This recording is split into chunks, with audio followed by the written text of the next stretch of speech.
Here's the truth of the matter, and everything I want to say in a single sentence. Until Jesus controls it, we will damage it. Don't you find that to be true?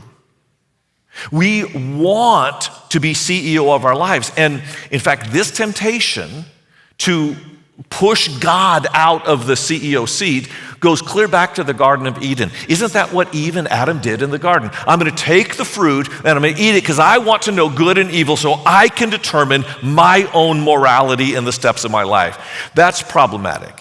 If any of you wants to be my follower, you must give up your own way, take up your cross daily, and follow me. Now, just in case anyone's not clear, a cross was an instrument of torture and death.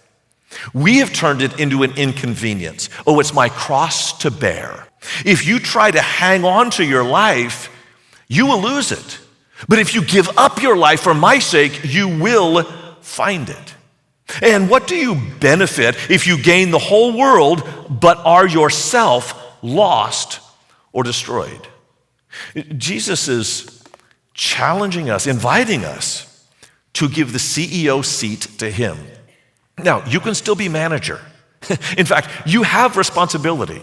You have agency. You just don't have control. And when you become a Christian, let's be crystal clear. You sign away the rights to the CEO seat and you scoot over, let Jesus sit down and say, yes, sir, to whatever he orders you to do. That is the call to Christ.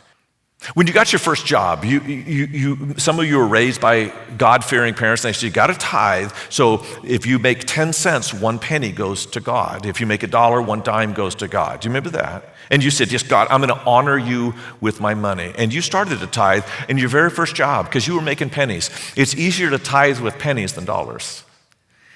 And now 3 raises later, 2 bonuses higher, you've added several zeros to your salary. Maybe you need to re-up on this commitment daily to let him have control over that file of finances. Some of you had kids, and man, what a blessing. Well, those little babies, they came out, and you just think, God, I want this child to know and love you. And so you pledge to raise that child as a Christian. Maybe you even had a ceremony where you gathered some people together, you prayed over the child, they were dressed in that cute little white dress or that little suit he was wearing, and you pledged to raise the child as a believer. That child is now a teenager. And they don't need anointing with oil, they need an exorcism. It's a daily commitment. You stood before the altar long ago, and you pledged to God until death do us part, for richer, for poorer, in sickness and in health. And you're wondering if it's going to last. It is a daily commitment to hand the reins of your life over to Jesus. You are most free when you are most surrendered to Jesus. Let me ask you to ask yourself 3 questions. And by the end of the 3 questions, you will know what drawer you need to choose. Question number 1, what area of your life do you keep secret? Do you have a closet that has a lock on it? An account that nobody knows?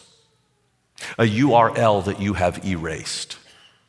That's a drawer that Jesus does not yet have lordship over. Question number 2, what area of your life do you ask God for what you want rather than what he wants? These could be good things. You could ask to bless your children, to bless your marriage, to bless your work. But rather than asking him for what you want, would you consider asking what he wants in your marriage, what he wants in your kids, what he wants in your vocation? 3rd question, what are you worrying about?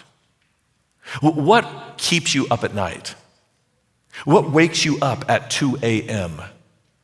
That is an area of your life that you've not yet yielded over to him because you're still bearing the load and the pressure. He wants to release you from that.